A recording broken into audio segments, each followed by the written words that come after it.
Jobs. People have them, including me. But I think it's time for a career change. And it seems like every villain out there has a crew of bumbling henchmen. And I think I have all the qualifications to fit right in. I actually majored in bumbling. But before I submit my evil resume to every villain in a 15-mile radius, maybe I should take a look at some fictional ones to see just what I'm getting myself into. So today I've compiled a list of some of the most iconic villains out there to see which ones I'd want to work for and which ones I should stay clear of. The higher they are in the list, the better of a boss I think they'd be. Let me know in the comments which villain you'd like to work for. Starting us off, Yzma, the Emperor's New Groove. Is Yzma a good boss to Kronk? Not really. She's constantly belittling and demeaning him, and honestly, the dude's just trying his best. It's not his fault that he's not as evil and conniving as she needs him to be. Maybe she should have done a better job vetting her applicants before hiring a sweetie like Kronk. She's not like downright terrible to him, but definitely doesn't treat him that well. But then again, maybe if she did become the Empress like she intended, maybe Kronk's getting a sweet deal out of it. I will say though, to her credit, when one of the guards asked to go home because, well, he got turned into a cow, she actually lets him. That's some decent leadership right there. So I think we'll start middle of the road here on a B tier. Dr. Robotnik.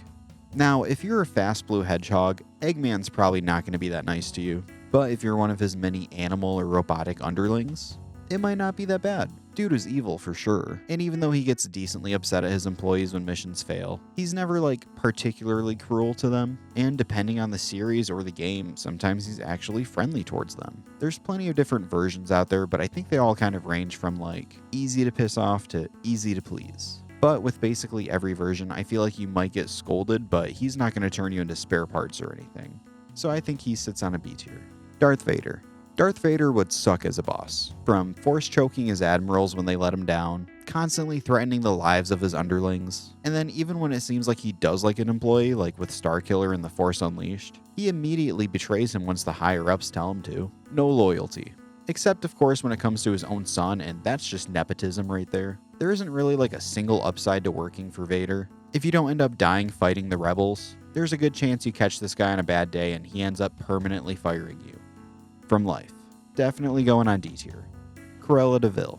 Am I gonna have to murder puppies? Cause that's kind of a deal breaker. It seems like that probably wasn't exactly in the henchman's job description when they first signed up to work for her. But at the same time, Jasper and Horace don't really seem to have a big problem with it, since they're still helping her the whole time. Although that could be because they're absolutely terrified of her, and honestly, I do not understand. Like, yeah, she's angry and mean, but she's also just an old lady. Like, she's not gonna exact revenge and murder them if they quit, I think. I don't think it would be a good time working for her, but I don't think it's gonna completely ruin your life, unless you kill a bunch of puppies. I think I'm gonna put her on C tier. Dr. Draken. First question, is Shigo still working here? Because if so, S tier. But since dreams don't always come true, let's assume she's not. But with no Shigo, that also means no competence, since she's definitely the actual brains behind this whole operation. Yeah, Draken has some nefarious goals, but he definitely leans more a bit towards the bumbling side of things, and I don't think he's accomplishing much without Shigo by his side. But hey, let's say maybe we're taking that Shigo role. Firstly, I would rock that outfit. Secondly, he treats her pretty damn good. He knows just how vital she is to the whole operation and treats her as such, giving her benefits like vacation days and days off just because. He's a bit egocentric, but I mean, he's a mad scientist. Just comes with the territory. In the grand scope of things though, I think he'd be a pretty good boss, so I'm gonna say A tier. The Shredder. Yeah, no thanks. If you're like a low-level foot soldier, you're basically just cannon fodder in this amphibian ninja war. And if you're one of his higher-ranking goons, you're even worse off. With henchmen like Bebop and Rocksteady, he's constantly belittling them, but just thank the Lord that you're not Baxter Stockman. Anytime he fails a mission, Shredder literally hacks a piece of his body off, until he's pretty much nothing but a brain in a jar. The HR department for the Foot Clan is sorely lacking. Shredder would kind of be like a worst-case scenario boss. It's honestly better if he doesn't even know who you are. At least then he'll just kill you instead of torturing you forever. Going on D tier. Kingpin. Wilson Fisk is kind of a mixed bag. I feel like he likes to make his higher-ups think that he cares about them, but he really doesn't. All he cares about is his empire, his city, and his wife. He'll make you feel like you're a vital part of the organization, but then the second you say the wrong thing or just sort of rub him the wrong way on the wrong day, he's going to break you. And I don't mean mentally, just physically. heaven forbid you embarrass him in front of Vanessa. I don't think he's quite the bottom of the barrel, like if you keep your head down you might be fine. Then there's a good chance you just get beaten up by a blind guy. But if you don't watch yourself, there's also a good chance you get offed by your own boss. So let's go with the C tier. Hank Scorpio, the GOAT. After Homer takes a job in a new city working for Scorpio, the audience comes to realize that there's more to this new boss than meets the eye. Yes, he's charming, smart, and cares about his employees, but he's also an evil mastermind, being pursued by a James Bond type secret agent. But that never gets in the way of him treating his employees exceptionally well. He's nothing but kind to Homer the entire time, even when he decides to leave and go back to his old job. Scorpio has no hard feelings, tells him it's not a problem, even while his evil plan is falling apart, and then gives Homer the Denver Broncos as a parting gift. Just an absolute sweetheart of a boss, as long as you're not the US government. Definitely going on S tier. The Joker. Yeah, that's going to be a no for me.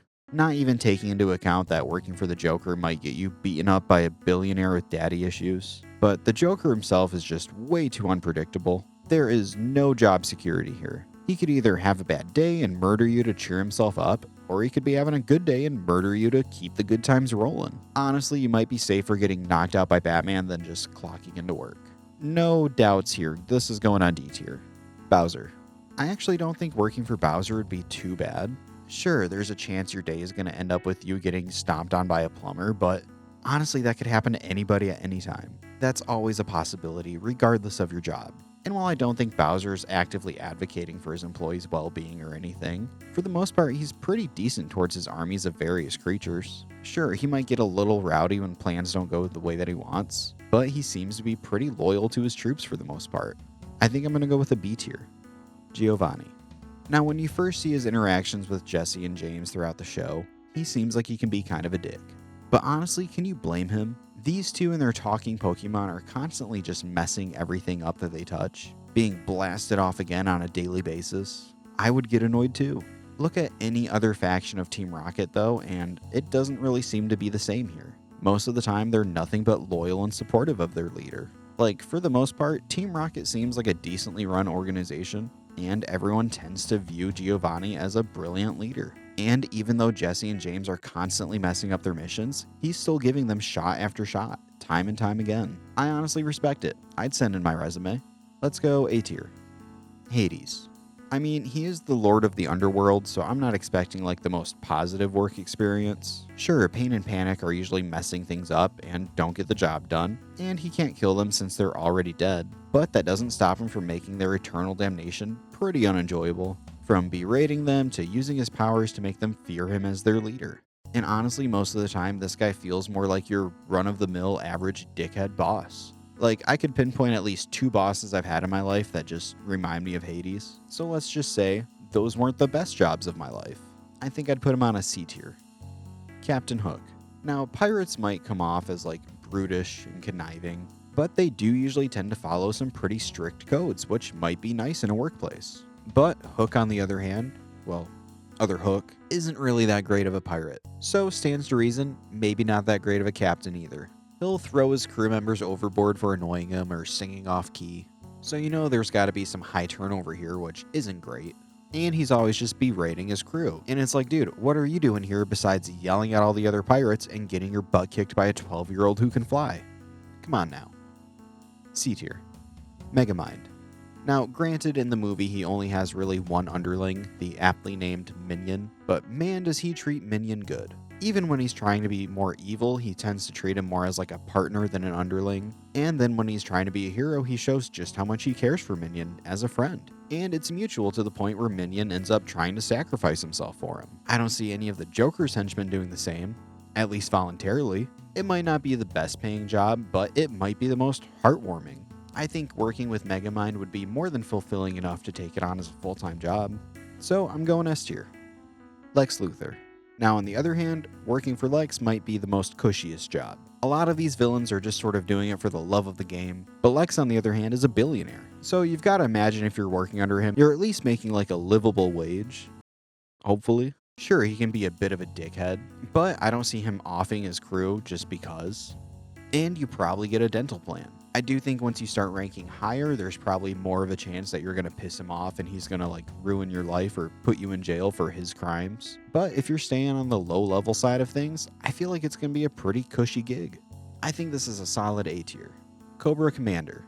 Now, Cobra Commander loses a lot to the G.I. Joe, like basically every time, but for some reason his followers are super loyal. So you gotta think, what's keeping all these guys fighting for somebody who's constantly losing? I don't think this guy's a good leader per se, but he might be a good boss. It also seems like he might be giving you just enough of salary and benefits that it keeps you coming back. And yeah, you might essentially just be cannon fodder for the Joes, but I can't pinpoint any certain moments where he's like taking it out on his subordinates. And that's something you gotta consider here. I think he's a pretty safe B tier. Lord Commander. Firstly, if you haven't watched Final Space, it's really good, and you should. Secondly, working for the antagonist of the show, Lord Commander, would be god-awful. This dude is just a piece of shit. He is cruel and evil, and his own minions are usually the first to feel his wrath. Not only is he constantly murdering his own workers, but even went as far as having them kill their own children just to prove their loyalty to him. Dude is pure evil, and it does not matter whose side you're on. Some of the people on this list are prone to killing their workers just for failing them. This guy just does it for the hell of it. I don't want to risk it, so we're going with a D tier. The Ice King.